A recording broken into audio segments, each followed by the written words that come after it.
Alhamdulillah, pada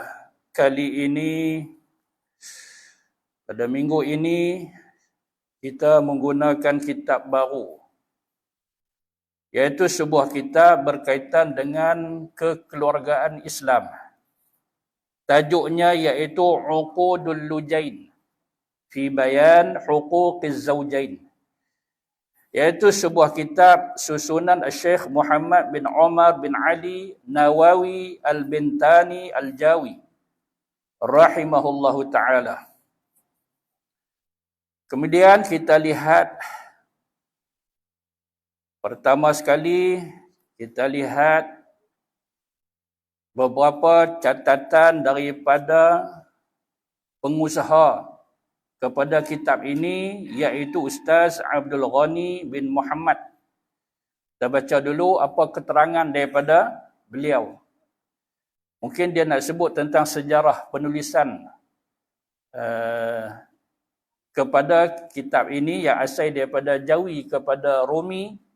Maka kita lihat apa keterangan daripada Syekh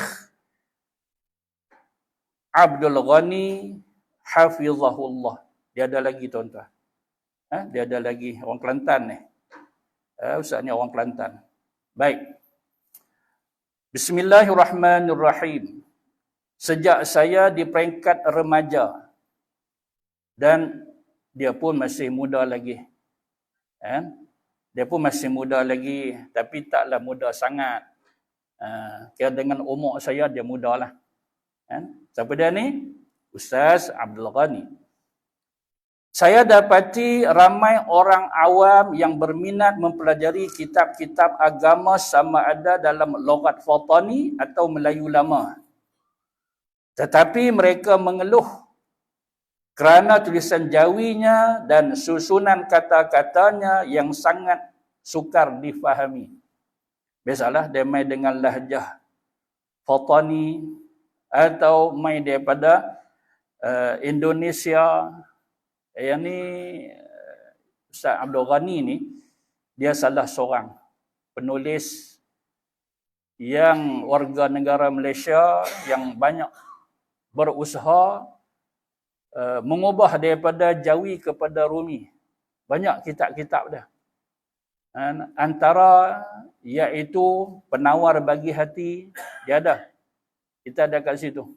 Kita ada banyak tuan-tuan. Kalau kita tengok di kedai-kedai kitab, kita tengok nanti kita akan jumpa banyak nama dia. Iaitu Ustaz Abdul Ghani bin Muhammad Al-Maraqi. Al-Maraqi.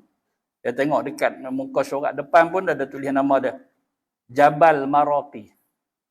Tuan-tuan, kat mana ni? Malaysia ni kat mana Jabal Maraqi? Malaysia ni. Bunyi Arab tu. Bunyi Arab. Tapi tadi saya sebut dah, orang Kelantan. Orang Kelantan. Ada tak di Kelantan nama Jabal Maraqi? Ada tak ada? Bukit Marak. Bukit Marak. Jabal Bukit. Dia terjemah. Maraqi. Begitu. Dia buat air belakang jadi bunyi macam Arab. Begitu. Sini boleh. Sini boleh. Bunyi macam Arab tu orang tak kata Arab. Baik. Jadi ini jasa dia yang kita tak boleh nak perkecilkan. Satu jasa yang cukup hebat. Bukan sebuah kitab yang dia buat macam ni, puluhan kitab. Dalam usia yang muda, tapi puluhan kitab. Mungkin sudah ratusan kitab yang dia ubah. Banyak membantu kita, sahabat kita yang mengaji di pondok-pondok, di surau, di masjid yang menggunakan kitab-kitab lama ni. Maka kerana sukar difahami, timbullah rasa-rasa keluh. Maka inilah hasil yang ada di tangan kita.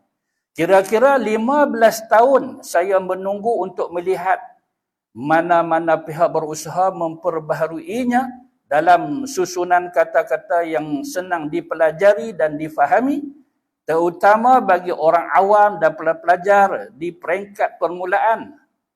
Tetapi apa pasal apa tetapi tu? Dia kata 15 tahun dia punya duk tunggu. Dia buat dah lagi, tak buat, duk tunggu. Berapa tahun? 15 tahun. Tapi sehingga kini masih banyak lagi kitab-kitab itu terbiar dalam bentuk lamanya. Mungkin apa yang dia perhati, yang dia lihat begitulah yang dia sebut di sini. Tapi sebenarnya bukan tak ada. Masih ramai. Antara dia siapa dia? Ini pun saya kenal. Iaitu Ustazah Nur Aini Abu. Jadi suami dia sahabat saya. Ustaz Syahruddin Awang. Rahimahullah ta'ala. Ini sahabat saya dah meninggal dah. Dah meninggal di kanser tulang. Ustaz Syahruddin Awang. Dia banyak menyusun daripada kitab kan dia susun sendiri. Dia buat nama anak dia pun ada. Saya tengok ni buku siapa. Dia suruh saya teka. Buku siapa? Saya tak kenal. Muhammad Baihaqi. Muhammad Baihaqi. Saya tak kenal.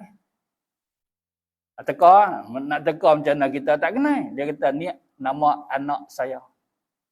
Dia buh nama kitab yang disusun nama anak dia. Ini siapa dia? Ni tak pasang lah pula nama perempuan. Dia kata ini isteri dia. Tapi lepas daripada dia meninggal, isteri dia ambil alih ikut jejak suami dia. Menghasilkan banyak susunan-susunan ubah daripada Jawi kepada Rumi. Bahkan saya rasa penulisan atas nama Nu'aini Abu lebih banyak daripada Ustaz Abdul Ghani Jabal Maraqi. Saya lama, orang lama. Begitu. Baik. Tak apa, tu yang kita kata apa dia? Dalam pemerhatian dia. Dia 15 tahun. Tak ada. Masih lagi kekurangan. Mungkin ada, dia jumpa tapi patutnya ramai lagi lah. Daripada nama-nama yang dia kenal ni, patut ramai lagi. Itu yang dia kata sampai lah ni, masih ada lagi kitab-kitab Jawi dalam bentuk lama. Dan semakin ramai pula orang-orang awam dan pelajar yang meninggalkannya kerana tiada berminat. Lahir dia berkata tak mau baca. Ambil yang lain, yang moden-moden, yang senang kita nak baca. Tak mau. Pasal apa? Pasal bila kita tinggal kitab-kitab yang terdahulu, banyak khazanah ilmu yang tak dapat kat kita. Rugi. Tak apa, ramai lagi penulis baru. Mana nak sama baru dengan yang lama. Walau ada yang kata silih berganti, patah tumbuh, hilang berganti. Macam mana nak serupa yang hidup lah ni dengan yang mati dulu? Mana nak serupa? Betul tak ada yang lain. Yang lain tu, yang baru sama ke yang lama? Dan kita tak nafi yang baru ni. Siapa kata kita nafi? Ustaz ada hebat-hebat lah Ustaz lebih pada dulu. Ya, mungkin. Atau kita kata tak ada mungkin lah. Benar. Tapi ramai juga yang dulu-dulu yang hebat. Kalau tidak mereka, macam mana yang baru-baru ni akan wujud, akan ada. Biasa begitu dan kita tak nafi juga dalam masa yang sama. Yang baru-baru ni, tiba-tiba kita ingat mereka ni seorang yang lama. Bila kita sesat, rupa-rupanya aku tua lagi. Nama macam nama lama. Rupa-rupa aku tua lagi. Muda. Tapi penulisan dia macam orang tua. Begitulah. Baik. Jadi ceritanya apa dia? Bila seorang Allah Ta'ala bagi ilmu, dia tak kira tua, dia tak kira muda lah. Itu kita kena pegang. Kadang Allah Ta'ala bagi yang muda lebih daripada Allah Ta'ala bagi kepada yang tua. Masing-masing ada kelebihan. Itu cerita dia. Masing-masing ada kelebihan. Jangan dok condemn antara satu sama ni. Kalau sudah menyimpang, tengok-tengok, ni cara macam ajaran sesat, ini khurafat sebagainya, yang tu perlu kita buat komentar, kita buat teguran. Kalau sekiranya ada sikit je, itu style dia begitu, itu kita berlapang dada lah. Maka dia kata apa dia, sehingga kan kebanyakan orang, tak kira orang awam atau pelajar, tak berapa nak minat dah. Sebab apa? Sebab susah. Nak faham, baca pun payah. Aku bunyi macam ni, hang bunyi macam ni. Macam mana satu ni? Hang kata bumi, aku bunyi bom. Nampak kan? Contoh kan? Mana satu betul? Yang fikirlah. Takkan sini nak buat bom. Kan? Nabi Adam diturunkan takkan ke bom. Ke bumi lah. Itu contoh dia. Contoh. Sungguh tuan-tuan. Dalam ilmu tajwid pun macam-macam bunyi. Macam bunyi macam-macam. Mat'ud pun ada. Mat lain. Mat lin tu. Mat lin tu. Mat lain. Mat lain. Apa? Bunyi pun lain. Bukan mat lain, mat lin, mat iwat, apa ma'ud. Dia tak ada tulis macam tu. Tu buat contoh lah kan. Tak minat sebab apa? Sebab susah, keliru dan sebagainya.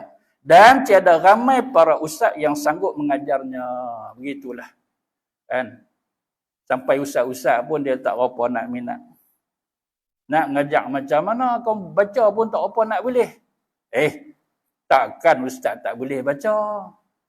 Ustaz mesti boleh baca. Mana lah kata mesti. Kan? Tu ustaz. Biar tak usah jadi ustaz. Tak kata macam tu. Rasa kawan tu. Kan? Begitu. Jangan. Yang duk kata semua ustaz boleh baca. Kita tengok. Apa ni ustaz ni? Kita suruh dia baca Jawi. Dia cari Rumi. So kita telefon dia, ustaz malam ni giliran ustaz. Dia kata, ustaz tak jumpa lagi. Tak jumpa apa? Yang Rumi punya. Kan? Tak payahlah Jawi duk ada ni. Orang bagi free. Tak payah. Tak apa. Kalau keluar sikit duit, saya pergi cari sampai dapat. Begitu. Mungkin benda-benda macam ni sampai kepada pengetahuan Ustaz Abdul Ghani. Dia kata tak boleh duk biar. Buang masa saja, budak-budak pun dah cemuih. Ustaz-ustaz pun tak apa nak boleh mengajar. Maka dia cuba membantu. Kerana bimbang kitab-kitab itu akan ditinggalkan begitu sahaja oleh generasi sekarang dan yang akan datang. Allah ni pun orang tak peduli dah, apatah lagi yang akan datang. Maka dengan ini saya membulatkan tekad dan memberanikan diri memperbaharuinya kepada bahasa Malaysia dalam edisi Rumi dan juga Jawi. Ada dua. Dia ubah kepada bahasa senang orang baca. Dia main dua versi. Edisi Rumi pun ada, yang Jawi pun ada. Dah setengah orang kata tak mau. Rumi-Rumi ni macam duk baca buku Inggeris. Ada yang Jawi. Dah bukan yang lama tu. Jawi edisi baru, tulisan baru, begitu. Ada atau tak ada, begitu. Jadi dia keluar dua edisi dalam susunan yang mudah difahami supaya dapat dibaca oleh semua lapisan masyarakat.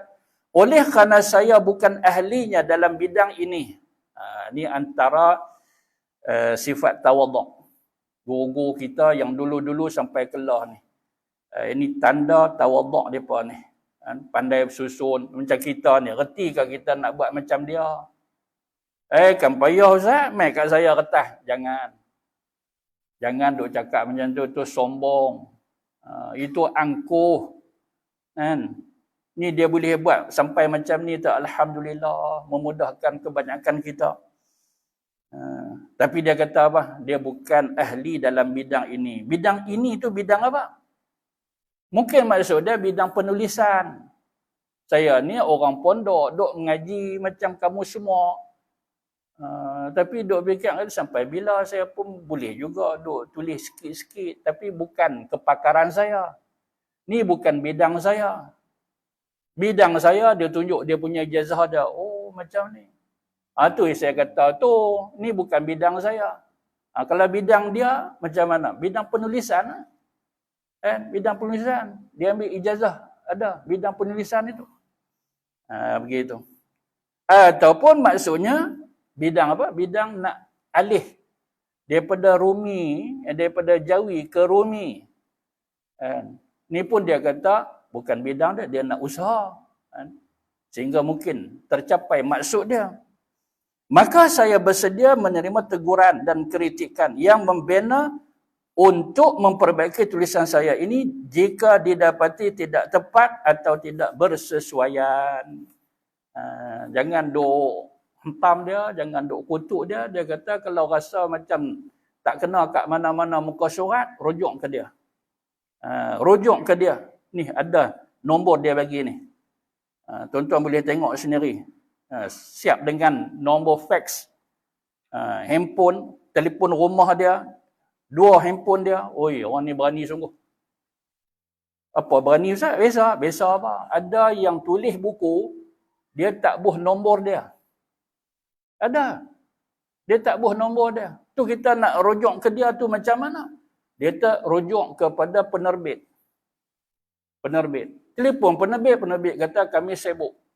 Ni pun banyak lagi buku kami nak kena cetak. Tapi ni Ustaz Abdul Ghani, alhamdulillah, seorang yang bertanggungjawab.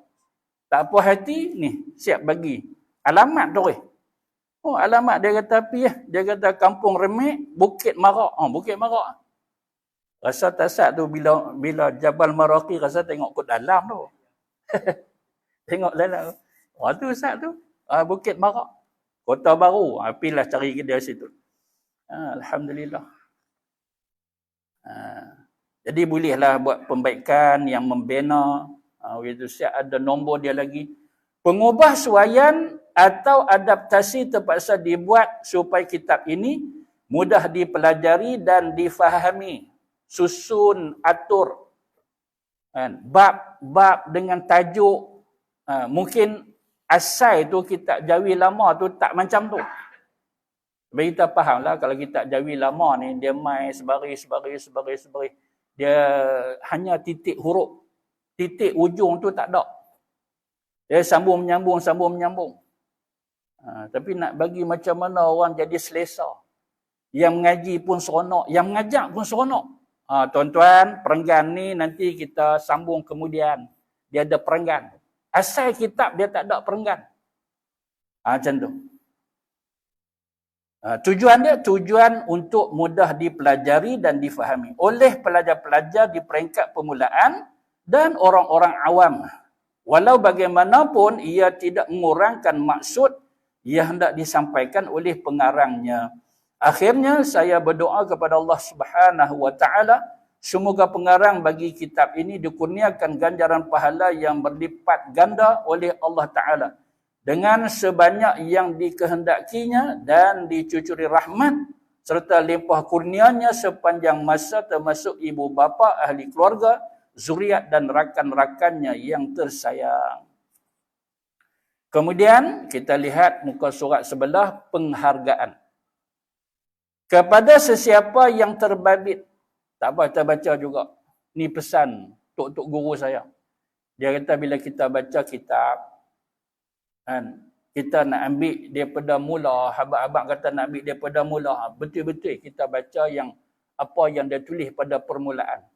Tapi langkah tu kita tak payah ni 10 muka surat mula ni tak berapa penting. Jadi tuan-tuan kita tak mau macam tu.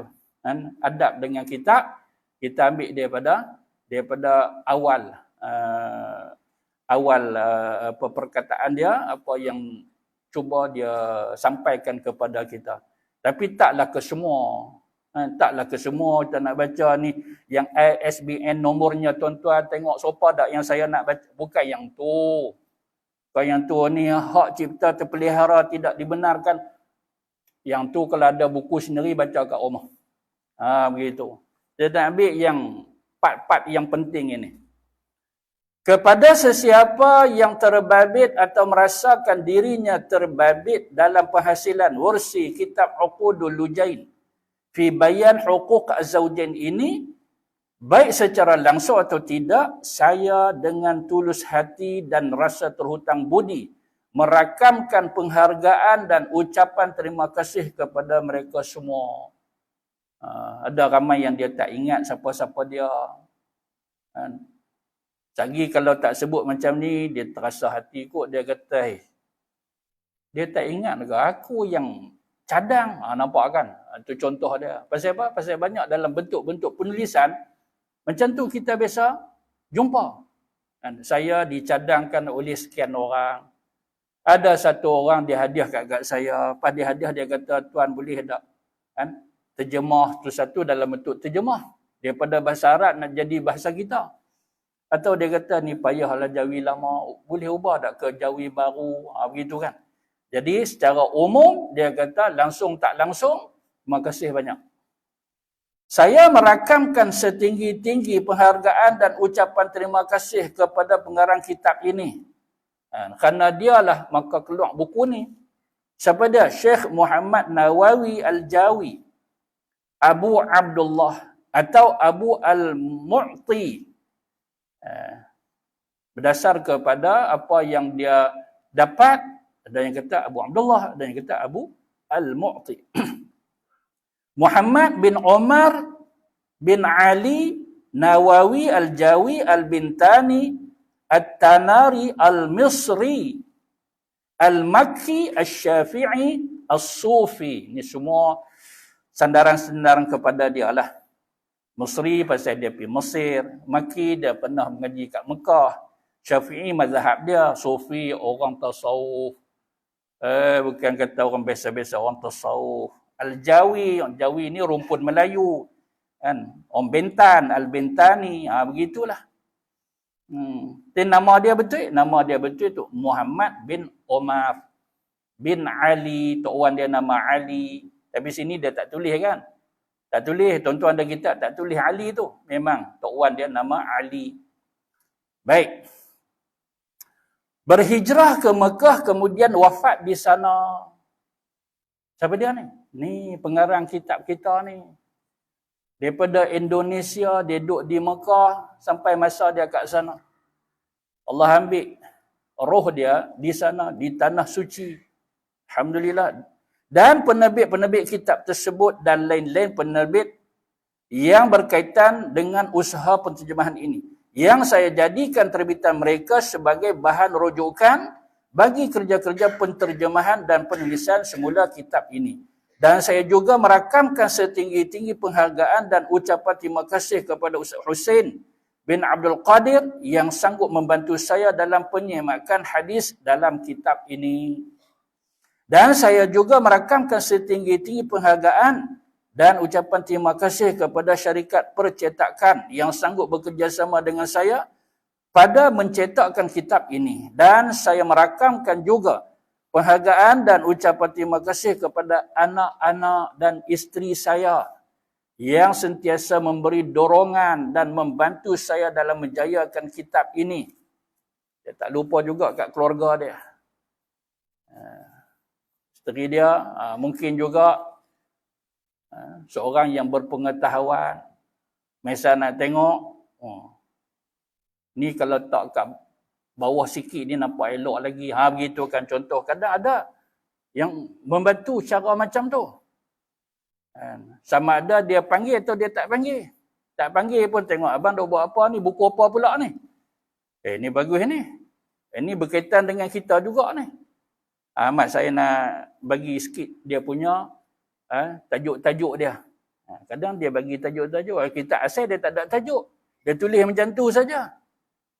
Ni elok kalau buat tajuk yang ni. Kadang ada isteri yang macam tu membantu. Kan? Ataupun dia kata kat anak-anak dia hampa pergi minjau sikit. Ni ayah duk susun ni. Mula ayah dah pegang dah ni typewriter ni. Ayah pegang komputer dah, ayah nak susun ni apa main kat luar. Ada contoh kan, contoh. Senyap. Jangan duk riuh ni, ayah nak cari idea. Begitu. Sungguh. Jadi takkan dia nak lupa jasa-jasa orang yang membantu dia. Anak pun tak apa. Tak tahu ayah nak tulis tak apa. Adik-adik je. Abang pun gamit adik dia keluar. Begitu lebih kurang. Saya amat yakin bahawa kesempurnaan dan kejayaan kitab ini adalah hasil dari usaha dan nasihat mereka. Semoga Allah mengganjari pahala yang paling sempurna terhadap mereka, terutama bagi pengarang kitab ini, iaitu Syekh Muhammad Nawawi Al-Jawi serta dicucuri rahmat ke atas dirinya serta ahli keluarga dan zuriatnya. Ya Allah, perkenankanlah. Terima kasih Ustaz Abdul Ghani bin Muhammad, Jun 2015. Jun, ni pun Jun juga. Kan? 2023. Berapa tahun duduk situ. Baik, tuan-tuan yang dirahmati Allah sekalian. Kemudian, terus kita kepada muka surat sebelum 1. Nak tak nombor berapa pun saya tak tahu. Jadi saya kata muka surat sebelum 1. Kan? Baik. Sini ada satu hadis. Yang hadis ini tulisan dia agak besar. Bila macam tu biasanya ia disebut sebagai motor. Bukan motosikal tu. Motor. Oh, yang tu saya tahu double T. Kadang tulis tak ada T2 pun. Rupalah motor. Kan? Yang bermaksud sebagai kita nak kata apa? Semboyan ke? Kan? Ataupun ucap kata sebagai semangat. Kan? Ataupun suatu yang kita boleh anggap sebagai motivasi. Ini dia. Kan? Yang berkaitan dengan kitab kita ini, maka pengarang pilih hadis ini sebagai satu perkara yang perlu kita renung sebelum nak masuk bahagian susunan pengarang kitab kita ni. Baik, hadis itu berbunyi tazawwajul waludal waduda fa inni mukatsirun bikumul umam. Pertama sekali, hadis ini sebahagian. Saya akan baca keseluruhan hadis ini. Sebelum nak baca keseluruhan hadis ini, kita buat pembetulan dulu. Mengikut dalam kitab hadis, antara Sunan Abu Dawud, kalimat wadud dahulu daripada al-walud. Jadi saya baca semula. Tazawwajul wadudal walud. Kita kena buat pembetulan. Merujuk kepada Sunan Abu Daud 2050, Sunan Imam An-Nasai 3227. Maka bunyi dia tazawwajul wadudal walud. Belakang mai ke depan, depan pi tolak belakang. Bawah sama. Baik, bila dah ubah yang tu, kita ambil daripada awal. Hadis ini daripada Ma'qil bin Yasar. Seorang sahabat Nabi yang bernama Ma'qil bin Yasar. Kata beliau, Ja'a rajulun ila Nabi sallallahu alaihi wasallam faqal, Inni asabtu imra'atan zata hasabin wa jamalin wa innaha la talidu afa atazawwajuha qala sallallahu alaihi wasallam la. Thumma atahu thaniyata fanahahu thumma atahu thalithata faqala sallallahu alaihi wasallam tazawwajul wadudal walud fa inni mukatsirum bikumul umam. Jadi kita ambil semua sekali. Kan? Baik. Ma'qil bin Yasar, sahabat Nabi ni, dia kata apa dia? Ja'a rajulun ila Nabi sallallahu alaihi wasallam. Suatu hari, seorang lelaki datang bertemu dengan Nabi sallallahu alaihi wasallam. Faqala, maka dia berkata kepada Nabi, Inni sesungguhnya aku asabtu imra'atan, aku telah bertemu dengan satu wanita. Dia mai jumpa Nabi, dia kata macam tu. Aku sudah bertemu dengan seorang wanita. Zata hasabin wa jamalin. Yang wanita itu mempunyai kedudukan yang baik dalam masyarakat. Wa jamalin. Lagi cantik. Oh, perempuan ni bukan sebarang orang ni. Oh, cepat dia pergi jumpa Nabi, ya Rasulullah. Saya jumpa ada satu perempuan, alhamdulillah. Lagi pula dia ni ada kedudukan. dalam masyarakat. Orang pakat kenal dia, dia terkenal. Pada pula cantik ya Rasulullah. Wa innaha la talidu. Tetapi ya Rasulullah, dia tak boleh nak beranak. Dia tidak boleh nak melahirkan anak. Kenal sampai macam tu. Kan?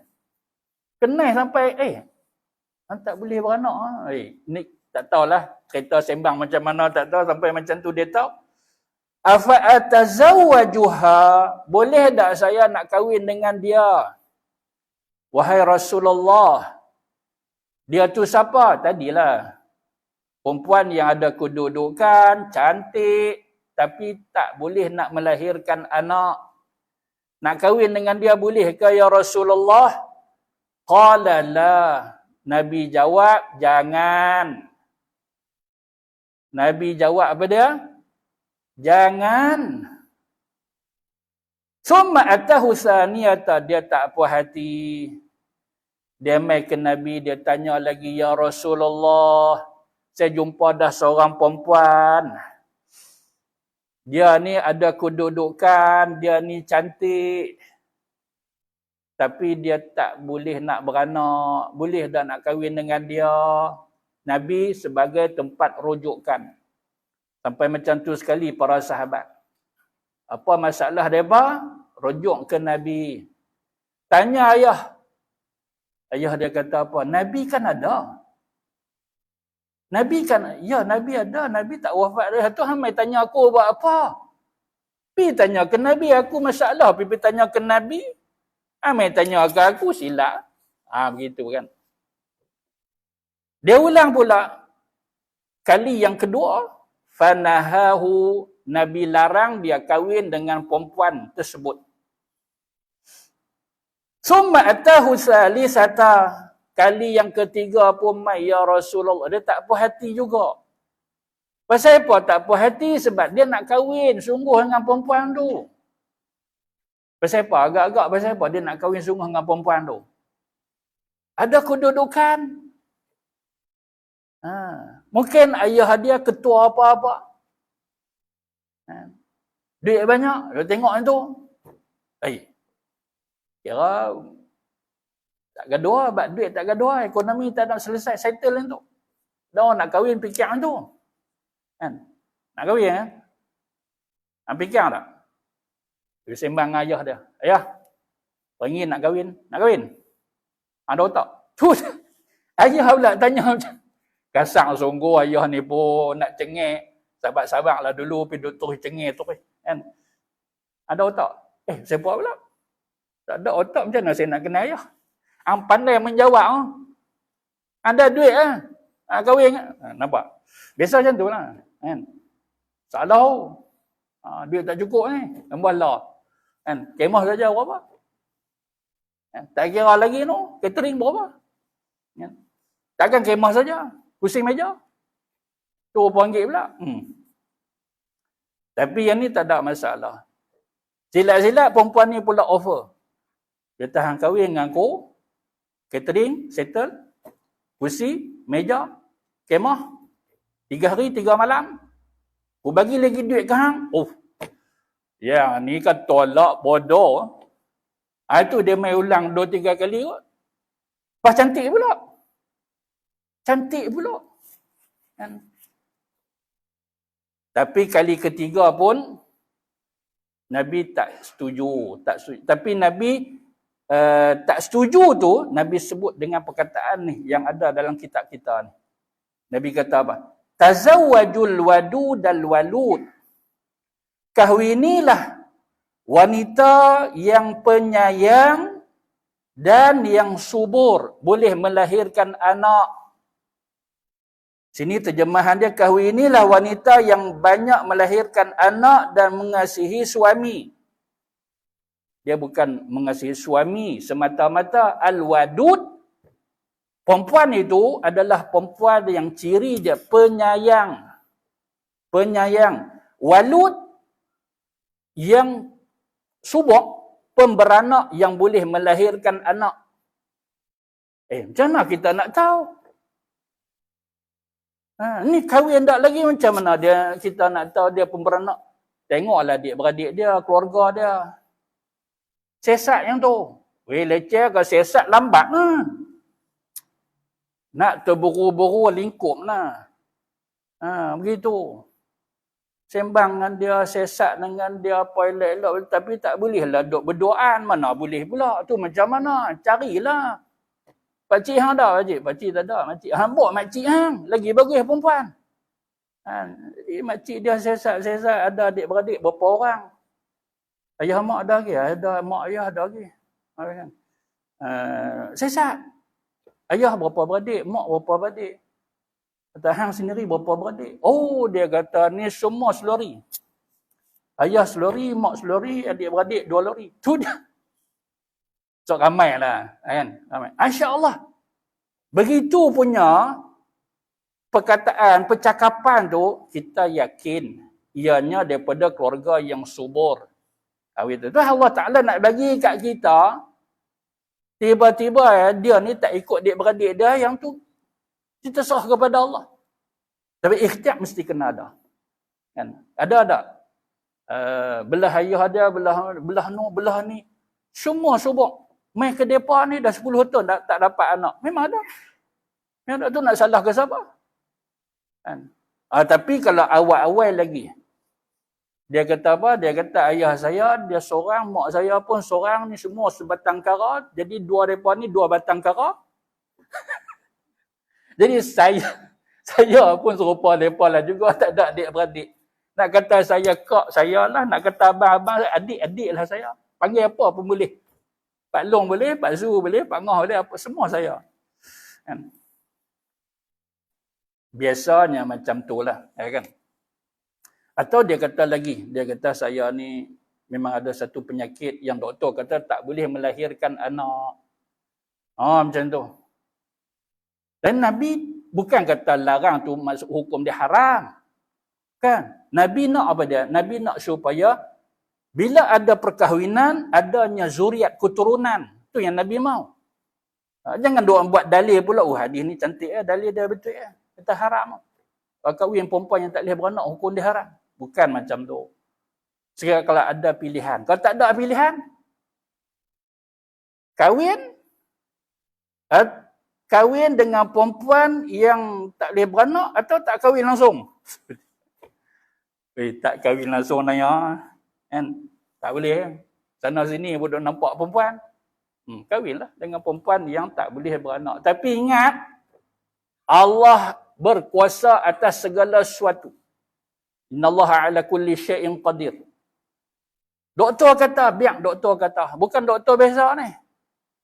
Bukan pelatih-pelatih ni. Doktor sungguh pakar. Tak boleh dah. Nak beranak tak boleh. Kalau perempuan ni boleh beranak, aku letak jawatan. Tu dia. Doktor. Jangan kata macam tu. Kuasa Allah mengatasi segala-galanya. Tiba-tiba 3-4 bulan lepas kahwin, pergi jumpa doktor. Doktor, sila letak jawatan. Ni isteri saya sudah mengandung.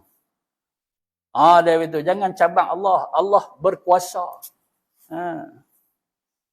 Tapi biasa begitulah. Biasa begitu. Atas pandangan pakar.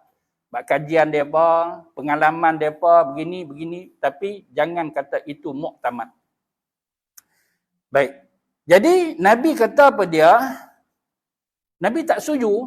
Dah perempuan tu tak boleh nak melahirkan anak kahwin lagi dengan dia pasal apa? Maka Nabi kata, cari perempuan yang penyayang. Atau penyayang macam mana? Itulah kena sabar. Berisik. Hantar. Pergi melihat keluarga dia. Siasat-siasat macam mana. Ayah dia sopan santun. Kita sampai-sampai ayah dia jalan macam tu. Lepas tu pula ikut belakang mak dia macam tu. Sopan santun sungguh, penyayang. Kucing pula mai kat sini mai. Dia peluk cium sikit. Dia kata pergi ke dapur ni orang nak sembang tetamu ni. Ayah dia macam tu punya elok. Penyayang. sana ni ayam pula lupa nak pergi bagi makan. Mak dia pula. Tak salah, ayah dia kucing, mak dia ayam. Nampak keluarga mereka ni sopan santun, budi bahasa, penyayang. Bab ni dia begitu. Sebab apa? Sebab kalau kerana kaya sampai bila? Nak bertahan tu. Tak apalah dia kaya sungguh. Cerita duit dia tak pernah duk luak. Kata cantik. Tu pun serupa juga. Sampai bila nak cantik? Dia mesti cantik sampai bila-bila. Pasal apa? Pasal dia pakai susuk. Kalau awal-awal tahu kata dia pakai susuk, betul Zah kahwin lah. Lingkuplah keluarga hang. Tak berkat. Laknat daripada Allah Ta'ala. Buat perkara, buat pekerjaan yang macam tu. InsyaAllah saya tangguh dulu. Laluan kepada azan.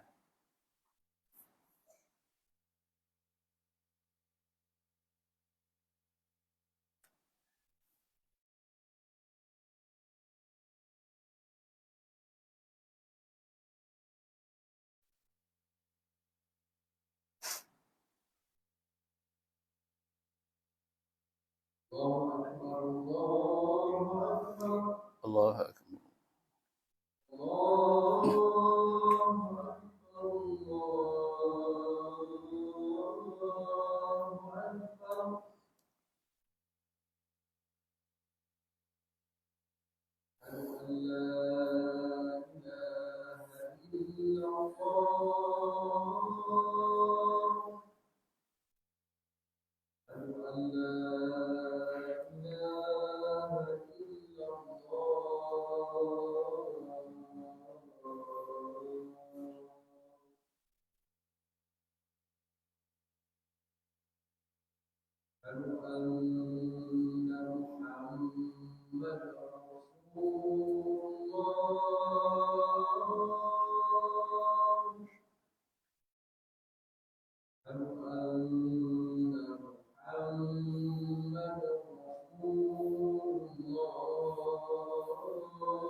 Jadi Nabi sebut kepada pemuda yang bertanya kepada Nabi sampai 3 kali.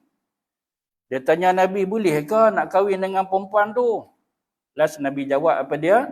Kahwinlah perempuan yang penyayang, lagi yang pemberanak. Dan biasa kita lihat kepada keluarga dia. Akhlak bagus, sopan santun, penyayang, biasa begitulah. Akan ada kepada perempuan tersebut. Dan apabila ia daripada keluarga yang pemberanak, insya-Allah tak apa. Ikhtiar yang tu terserah kepada Allah. Sekira kalau dah takdir kita dengan sebab-sebab yang tertentu, kerana nak balas budi dan sebagainya, memang sejarah perkahwinan ni macam-macam. Cari lagi lah, tunggu. Dia kata tak mau dah. Rasa yang ni lah. Rasa yang ni. Saya pilih yang ni. Tapi, dua abang kata tapi. Apa dia yang kata tapi? Dia ni tak cantik mana? Saya kahwin mak bukan kerana nak pilih yang cantik. Anak terona dia jawab macam tu. Tak, bukan yang tu saja. Apa dia lagi, mak? Dia bukan orang kaya, orang bandingan kita kaya lebih. Mak saya bukan pilih yang kaya, yang lebih daripada kita pun ke apa ke. Asal keluarga dia elok, sudahlah. Kan? Saya tak perlu pada kaya-kaya dan sebagainya, tak perlu pada dia tu cantik. Ni mak dia kata pula. Ni satu lagi pula, yang ni penting sungguh. Perempuan yang nak kahwin tu mak tahu. Senyap-senyap mak selidik. Mak siasat. Mak dulu pun bekas spy juga. Perempuan ni dia tak boleh nak beranak. Allahu Akbar. Sampai macam tu mak dia tahu. Kan? Mak, nak bagi tak bagi anak tu Allah. Saya tahu. Biasa kalau dia tak boleh beranak ni memang tak boleh nak beranak lah. Tapi kuasa Allah Ta'ala mengatasi mak. Dah hang nak kahwin sangat dengan dia tu pasal apa? Macam-macam lah nak terona lah ni jawab. Kerana pandang pertama. Oh, pandang pertama. Jangan duk gatai, bukan yang tu mak. Mak tahu tak? Yang saya boleh duk hidup ni, mak tahu tak? Hari tu siapa derma darah untuk saya. Darah saya ni nak cari tak serupa dengan orang lain. Perempuan tu saja. Lepas pada tu saya tanya doktor. Doktor kata, satu orang. Dia derma darah untuk hang. Lepas tu hang, dengan ikhtiar yang kami boleh buat ni, bolehlah nak sambung hidup. Darah dia masuk ke darah hang. Nampakkan contoh macam tu kan? Biasa begitu. Tak apa. Ambil dia. Kan? Orang tak lawa pun. Pasal apa? Budi. Lepas ni kait dengan nyawa. Kan kata hutang-hutang biasa ni kan macam berhutang nyawa ni. Biasanya begitu. Tak apalah. Serah. Kita kata itu sudah jodoh dia. Maka tujuan yang Nabi suruh cari yang penyayang, yang pemberanak sebagainya, Nabi seronok ni. Fa inni mukasirun bikumul umam. Nabi berbangga dengan memiliki umat yang ramai. Itu tujuan dia. Dah pemberanak hampa pula hubungan cukup baik suami isteri. Seia sekata. Apa kata suami itu kata isteri, apa kata isteri itu suami. Depa ni mesra sampai macam tu. Tu kata waduk tu. Waduk. Lepas tu pula pemberanak pula. Kira tiap-tiap tahun lekat. Kan seorang. Kembang. Baru ni dapat satu berita. Kira doktor pun terkejut. Pelik kami jadi doktor kembang 2-3. Dia kembang 9. Macam tu punya bawa perut. Orang kata busung pun tak macam ni. Kan?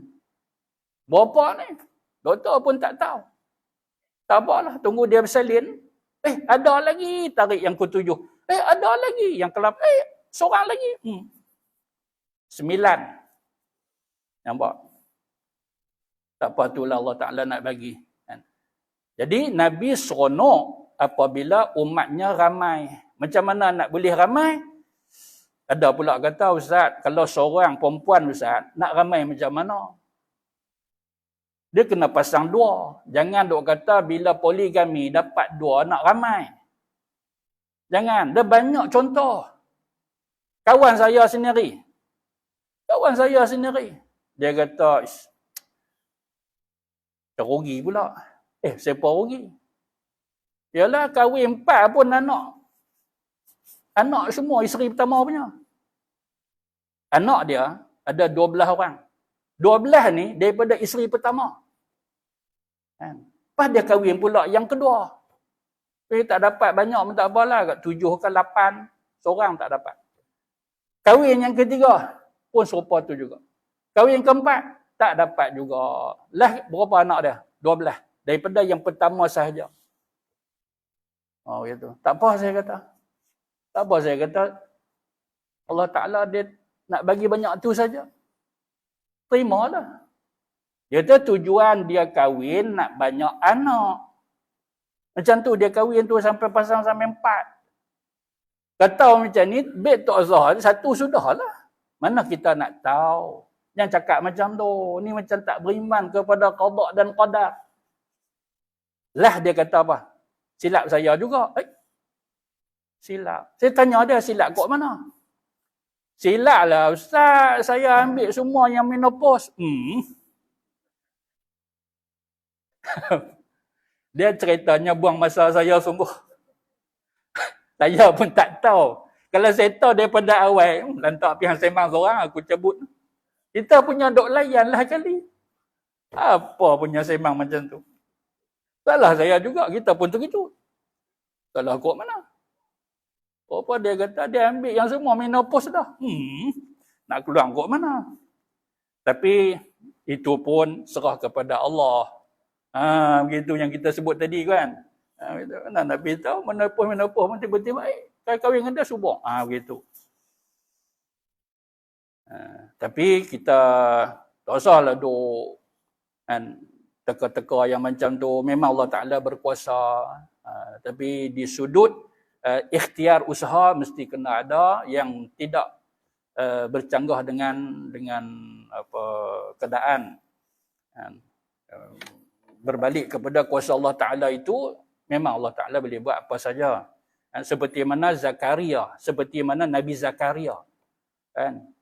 Bila malaikat kata kamu akan dapat anak, macam mana? Aku dah tua dah. Tua sangat tak larat dah. Hidup seorang-seorang. Perempuan aku pula mandui. Ni kuasa Allah Ta'ala. Tiba-tiba dapat namanya Yahya. Nabi Yahya. Begitu. Jadi tuan-tuan yang dirahmati Allah sekalian, hadis ini adalah hadis sahih, marfu'an, maksudnya hadis ini diangkat ke Nabi, maksudnya ini adalah perkataan daripada Nabi, tazawwaju tu. Itu perkataan Nabi.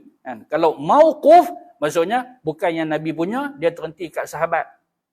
Mauqufan, itu istilah. Kemudian status adalah sahih. Maqil bin Yasar, ni sahabat Nabi, wafat pada tahun 50 Hijrah. Maka sejarah kata dia wafat pada akhir pemerintahan Muawiyah bin Sufyan, dan ada yang kata wafat dia pada awal pemerintahan Yazid bin Muawiyah, anak kepada Muawiyah bin Sufyan. Baik. Jadi tuan-tuan yang dirahmati Allah sekalian, saya nak ambil sikit saja kelebihan bismillah. Kelebihan bismillah. Pada muka surat yang pertama ini, atas sekali adalah perkataan basmalah, iaitu sebutan bismillahirrahmanirrahim. Maka banyak kelebihan dia. Antaranya yang disebut dalam syarah kepada kitab ni. Kitab ni Uqudul Lujain. Dia ada syarah dia. Di sana pengarang kitab Wa'mai satu kisah tentang kelebihan basmalah. Wa hukiya anna imra'atan kana lahu zawjun munafiq. Diceritakan bahawasanya satu perempuan dia dikahwini dengan satu lelaki, tapi lelaki itu munafik. Wa kana taqul ala kulli syai'in min qawli aw fi'l, sama ada dia sebut ataupun dia buat, apa pun yang dia buat, dia sebut, dia akan mula dengan bismillah. Apa pun dia akan sebut bismillah dulu. Contoh, bismillahirrahmanirrahim. Tuan-tuan, alhamdulillah saya baru sampai. Berhenti saja, ada titik kat situ. Bismillahirrahmanirrahim. Alhamdulillah. Jadi kereta parking elok. Ada orang jaga parking. Bismillah, saya pun kunci elok. Suami dia bukan Muslim, mukmin yang sejati. Orang munafik. Apa duk kerat bismillah ni? Mesemang dengan dia. Bismillahirrahmanirrahim. Abang, siap dah. Yang saya masak kat dapur. Bismillah. Marilah. Kita makan sama-sama. Apa ni yang sembang aja aku pergi ke dapur, apa aku duk kira 5 kali bismillah. Ni, cerita dia dulu. Kan? Atau kalau dia nak buat apa, bismillah. Angkat Quran ni, bismillah. Patutlah. Kan? Dah, apa pun lain daripada angkat Quran ni, apa pun, bismillah ni pegang kunci ni. Bismillahirrahmanirrahim. Nak letak apa? Bismillahirrahmanirrahim. Nak angkat botol. Bismillahirrahmanirrahim. Sama ada apa yang dia sebut atau dia buat, dia sebut bismillah. Qala zawjuha, satu hari suami dia berkata pada diri dia, la af'alanna ma akhjaluha bihi. Dia akan perkena. Dia cerita kita buat kesimpulan begitu. Dia kata, aku akan perkena satu hari, satu masa nanti aku nak perkena bini aku. Aku meluak sungguh. Apa ni sikit-sikit bismillah, bismillah, apa pun bismillah. Maka saya ambil tulis dalam bahasa Melayu kita. Saya duduk bahasa Arab, kita duduk terjemah begitu. Maka suatu hari si suami ini serah satu kotak kepada isteri dia. Fadafa'a ilaiha surratun. Satu kotak dia bagi dekat, surratan. Dia bagi satu kotak kepada isteri dia. Kemudian dia kata kat isteri dia, jaga kotak ni elok-elok. Dan letak pada satu tempat yang selamat. Jaga ni, ada benda berharga dalam ni. Dia bagi dekat isteri dia satu kotak, suruh isteri dia jaga letak di tempat yang selamat. Kemudian isteri dia pun ambil, pergi letak di tempat yang selamat, dia tutup. Dia tak bagi orang boleh tahu kat mana yang dia letak. Suami dia mengendap. Dia bagi, isteri dia ambil. Pesan, tak kat tempat yang elok, selamat, ada benda berharga duduk dalam ni. Simpan elok-elok. Tak apa abang, insya-Allah saya ambil, saya simpan elok-elok. Suami dia tengok kok jauh kat mana dia letak. Dia tutup. Pada suami dia tak ikut dia, tapi suami dia tengok kok jauh. Apabila isteri dia agak berjauhan dengan kotak tu tadi, kotak tadi yang dia tutup dengan satu kain, dia selamat ni, siapa pun tak nampak kat situ, dia sorok, dia pi saja, maka si suami ini terus ambil kotak tu. Waramaha fi bi'rin fi darih. Dalam rumah mereka ada satu telaga, maka si suami ini pegang kotak tadi, lempak dalam telaga tu. Lempak dalam telaga tu.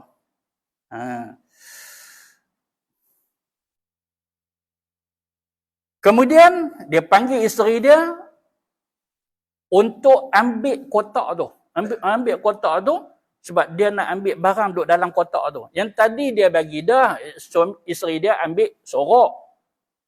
Dia ambil, dia buang dalam telaga. Duduk tak lama, dia panggil isteri dia, ambil sak kotak tu. Nampak? Dia nak perkena isteri dia. Ambil sak kotak tu, ada barang pula nak ambil. Hantar ke mana kotak tadi? Dia tahu, dia ambil lempak dalam telaga, bukan zakat. Dia tahu. Tak apalah. Isteri yang bagus ni, yang taat suami dia ni, pilah ke tempat yang dia sorok kotak tu. Dia sorok kotak tu. Bila dia bergerak nak pi pun, dia sebut Bismillah. Dia macam tu perangai dia. Bismillah. Bila sampai ke tempat tu, Bismillah.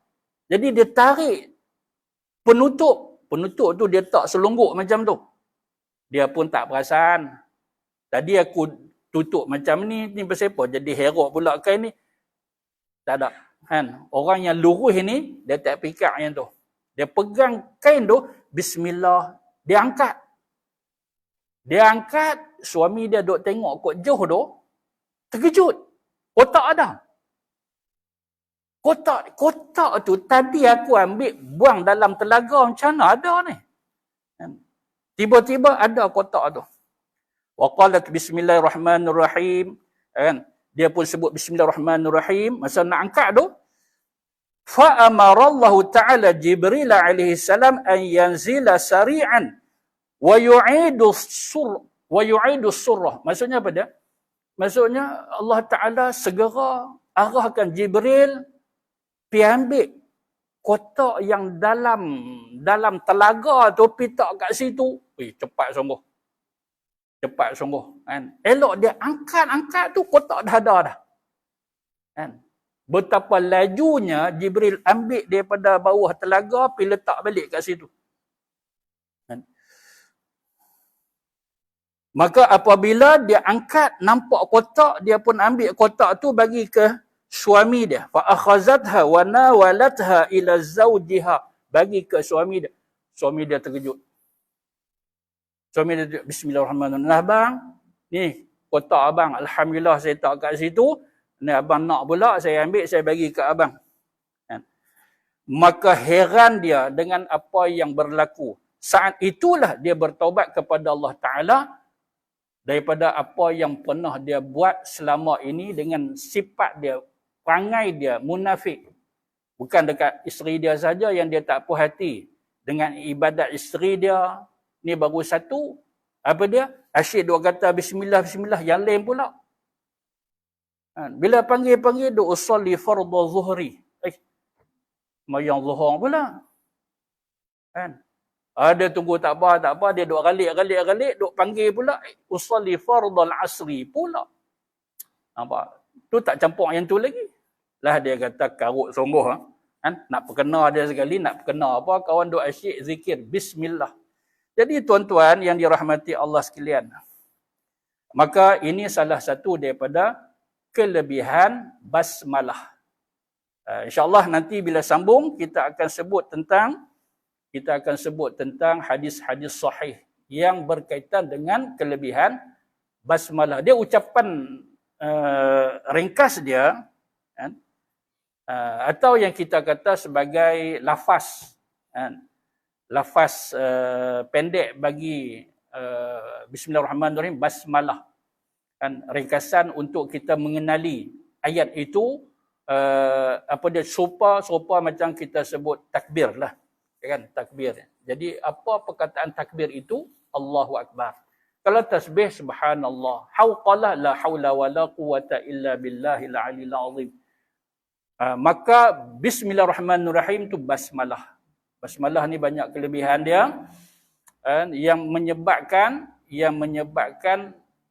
terkuncinya pandangan iblis setan dengan ucapan tu. Bila tersebut bismillah saja. Lagi kalau kita kunci mana-mana pintu, tutup, tak ada kunci pun tak apa, tutup bagi rapat pintu ke atau tingkap dengan ucapan bismillah. Maka walaupun depa ni makhluk halus, tak boleh tembus masuk. Nampak hebatnya kalimat bismillah. Dengan bismillah sahaja pun sambung Ar-Rahman Ar-Rahim boleh ke? Tak ada masalah apa pada satu-satu masalah. Kan? Tapi ada yang terlarang apabila kita nak sambung Ar-Rahman Ar-Rahim. Seumpama sembelihan. Nanti kan, kita akan sambut Aidil Adha, ada sembelihan. Maka sembelihan tidak dianjurkan kita sebut kalimat tu sampai habis. Cukup dengan Bismillah. Bismillah, Allahu Akbar. Kan? Tak perlu kita sebut Bismillahirrahmanirrahim. Karena itulah surah At-Taubah, surah Al-Bara'ah, dia tidak ada Bismillahirrahmanirrahim. Sebab dia turun ketika mana peperangan, pertumpahan darah. Tumpah darah saja, jangan duk sambung Ar-Rahman Ar-Rahim. Ini ada dalam perbahasan yang lebih panjang. InsyaAllah tersambung nanti kita ambil pada muka surat yang pertama dan kita akan singkapkan apa kisah kepada tajuk yang cukup bermakna ini, kerana dia melibatkan kita walaupun umur berapa, kita ada keluarga. Ini cerita berkaitan dengan kekeluargaan Islam. InsyaAllah setakat itu sahaja.